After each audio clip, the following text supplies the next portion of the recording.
The year was 79 AD, and Pompeii awoke to what seemed an ordinary summer's morning. Merchants opened their stalls, children played in the narrow streets, and the wealthy lounged in villas decorated with dazzling frescoes. No one noticed that the mountain looming in the distance, Vesuvius, was not sleeping, but stirring. By noon, the air thickened with an acrid stench of sulfur. Birds vanished from the skies. Dogs howled and broke free from their leashes, fleeing the city. And then, with a roar that split the heavens, the mountain exploded. Ash and fire surged upward like a black ocean, blotting out the sun. Day turned to night in an instant. Burning stones rained down upon the rooftops, streets filled with smoke so dense it swallowed every scream. People froze mid-step, mid-breath, mid-prayer, caught in the terrible moment when life dissolved into terror. Mothers clutched their children, lovers embraced, and soldiers dropped their weapons as if the gods themselves had turned against them. What should have been a swift end became something stranger. The ash poured endlessly, not just burying bodies but encasing them, sealing their fear, their last gasps, even the expressions carved into their faces. It was as if time itself had been stopped, like a cruel hand pressing pause on human existence. Centuries later, when the ruins were uncovered, witnesses swore the city did not feel dead. One explorer wrote that when he first stepped into Pompeii's silent streets, it felt as though the very air refused to move. As if, in that dreadful hour, Pompeii had not only lost its people, it had stopped breathing altogether. Whispers in the ash. When Pompeii was rediscovered nearly 1,700 years after its death, explorers expected ruins. What they found instead was a city that felt suspended. The streets, though silent, seemed to echo with an invisible crowd, as though voices had been caught in the ash and refused to fade. The first men who dug tunnels beneath the hardened volcanic rock wrote of strange sensations, sudden drafts of warm air, the sound of shuffling feet just beyond their lantern light, and faint cries that rose and fell with the wind. Some swore they heard whispers threading through the darkness, soft, urgent words that seemed almost human. One account, preserved in a forgotten letter, claimed the whispers spoke his name, drawing him deeper into the ruins until he fled in terror. By the 19th century, the stories had spread. Locals began warning visitors never to stay past dusk, for when the sun dipped behind the broken walls, the city stirred in ways no torchlight could explain. Cries of anguish carried on the night air, sometimes joined by the laughter of children that had not lived for nearly 2 millennia. Skeptics dismissed these tales as superstition, but travelers returned with the same unnerving experiences. Guides told of tourists who wandered too far into abandoned villas, only to reappear pale and trembling, insisting they had heard someone call to them, clearly, unmistakably, by name. It was as if the ash had not only preserved bodies but trapped the last breaths of Pompeii's people, looping endlessly, waiting for ears willing to listen. And for those who do, the voices never call out at random. They call to you, the lovers who never let go. Among Pompeii's most haunting discoveries are the figures preserved in plaster, hollow voids left in the hardened ash, later filled by archaeologists to reveal human forms in their final positions. Some collapsed in despair, others shielded their faces from the suffocating cloud. But none are as unsettling or as heartbreaking as the pair known as the lovers. Two figures lie intertwined, their arms locked around one another as if defying death itself. For centuries, they were seen as a symbol of devotion, proof that even in the face of annihilation, love endures. Visitors weep when they stand before the cast, their eyes drawn not just to the embrace, but to the detail of the hands, grasping tightly, frozen in desperate tenderness. Yet those who linger too long report an uncanny sensation. A heaviness settles in their chest, a wave of sorrow so profound it feels borrowed, as though not their own.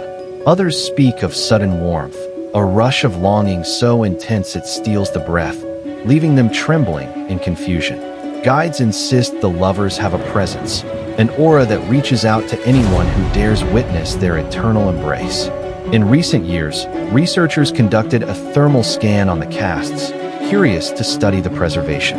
What they found unsettled even the most hardened scientists. While the plaster and ash registered cold, The hollow cavities where the hearts once rested glowed faintly warmer than the surrounding stone. No explanation could account for it. And so, the legend grows. The lovers did not perish. They endure, two souls bound together, their final embrace still pulsing with heat centuries after the world they knew turned to ash. The child who runs in shadows. Among the countless plaster figures of Pompeii, one in particular disturbs even the most stoic visitors. The form of a small child, curled against the ground, hands raised as though shielding from falling ash. Its features are blurred, yet the posture radiates raw terror. To stand before it is to feel the weight of an unfinished life, one cut short in a single breath. Guides whisper that the child never truly left the city. At dusk, when the last tourists trickle away and the ruins sink into silence, a different sound takes over. The patter of tiny footsteps, too quick to follow, darts along the broken streets. Shadows flicker against walls where no one stands. And sometimes, so faint it seems impossible, comes the echo of laughter. Not mocking, but playful, like a child inviting you to join a game.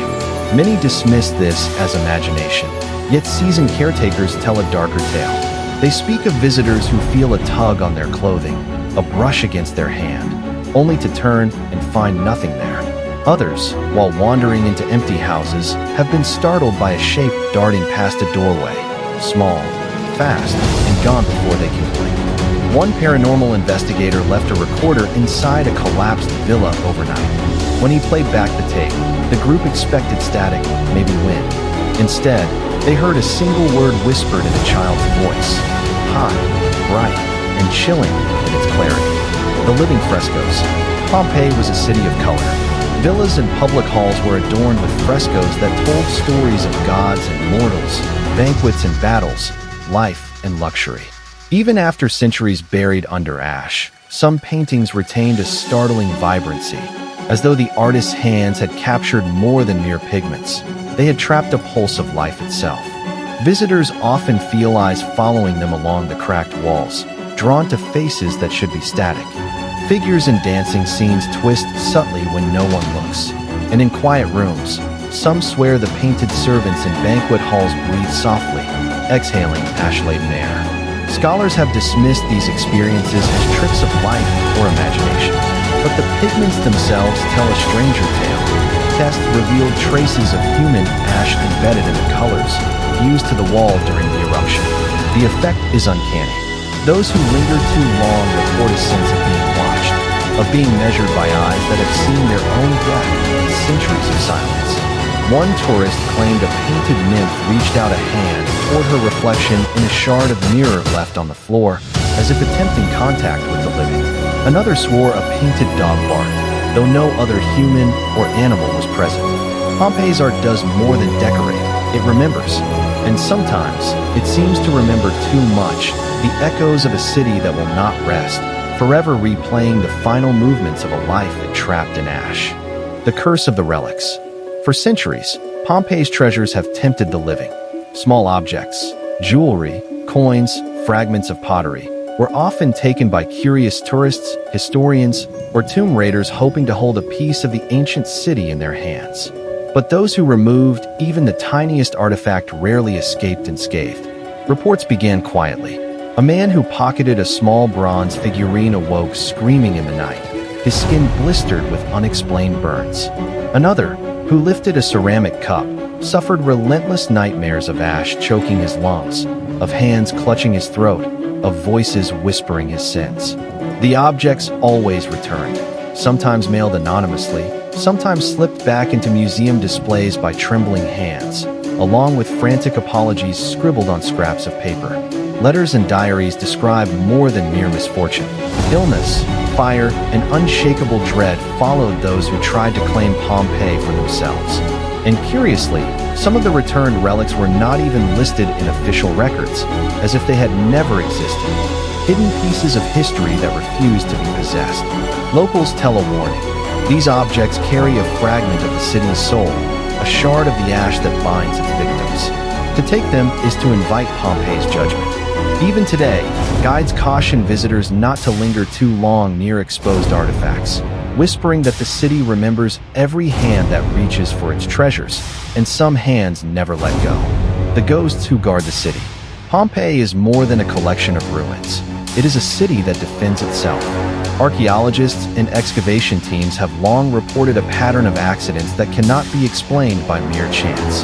Tools vanish, scaffolding collapses without warning, and workers are thrown back by invisible forces. Some have even disappeared entirely, leaving only their personal items behind, eerily undisturbed, as though the earth itself rejected their presence. Locals tell stories of the victims' lingering spirits, guardians of the city who rise to protect what remains of Pompeii from intrusion. Shadows are seen at the edges of lantern light, tall, flickering forms that vanish when approached. Equipment logs note sudden drops in temperature, unexplained gusts of wind in closed rooms, and pressure marks on the ash floor, as though something, had walked there hours earlier. A particularly chilling account comes from a lead archaeologist. While cataloging a newly unearthed villa, he glimpsed a figure crouching beside the skeletal remains of a child. When he called out, it vanished instantly. Later, reviewing the excavation logs, he realized the shadow had appeared in areas where no one had been recorded for days. Pompeii does not welcome intruders. Its dead are not idle. They watch, they wait, and sometimes they act. Those who tread too deeply into its streets risk awakening the guardians, and the city remembers every disturbance. Pompeii after dark. When the sun sets over the crumbled rooftops and shattered streets of Pompeii, the city takes on a life of its own. Daylight hides the subtle movements, the faint whispers, and the shadows that linger just beyond the reach of the eye. But at night, when only the brave or the foolish remain, the ruins awaken. Paranormal investigators who have ventured after hours report strange phenomena that defy logic. Lanterns flicker, die in midair. Cold gusts whip through closed halls, carrying whispers that seem to come from nowhere, yet speak directly to the soul. Footsteps echo on stone streets where no living person walks. Cameras and audio equipment capture fleeting shapes and voices that vanish before they can be identified. One team of investigators went further than most, spending a full night in a desolate villa. By dawn, only their equipment remained, recorders still running, capturing screams, shouts, and desperate cries that did not belong to anyone alive. The investigators themselves were never seen again. Locals, who have lived in Pompeii's shadow for generations, know better than to wander at night. They speak of ghostly figures pacing through the streets, of laughter that turns to screams when approached, and of shadows that move with intent, almost as if the city itself is aware of intruders. At night, Pompeii is no longer a silent museum. It becomes a stage for its eternal victims, replaying their final moments and testing the courage, or the fate, of anyone who dares enter after dark. The Endless Hour. Pompeii is not merely a city frozen in time. It is a trap, a living monument to a single, eternal moment. Scholars and visitors alike have long suspected something unnatural about the ruins, but the truth is more terrifying than anyone could have imagined. The city relives the final hour of its destruction over and over, a cycle from which no one is truly free. Those who linger too long report a disorienting sense of time slipping away. Seconds stretch into minutes, minutes into hours, yet nothing changes. The air thickens, hot and heavy with the scent of ash, and the cries of the victims echo endlessly. Shadows of the dead appear at the edges of vision, frozen mid-struggle, then vanish only to reappear moments later in the same positions. Some tourists have claimed to collapse suddenly, convulsing as if trapped in flames they cannot feel. When they awaken, they are unharmed, yet they speak of burning, of screaming, of being suspended in the eruption for what felt like hours, though only moments had passed. Scientists are baffled, psychologists are skeptical, but the witnesses all agree. Time in Pompeii does not follow the rules of the outside world. The most unsettling detail is that the victims seem aware of the living, their gaze piercing through the veil of centuries. The city does not simply remember its dead, it relives them endlessly, and it invites others to join in. Step too close, and a visitor risks becoming part of the same hour that has consumed Pompeii's souls for nearly 2 millennia. In Pompeii, there is no escape from the eruption's final breath. Only those who leave in time are spared, and even then, some say the city never truly lets go.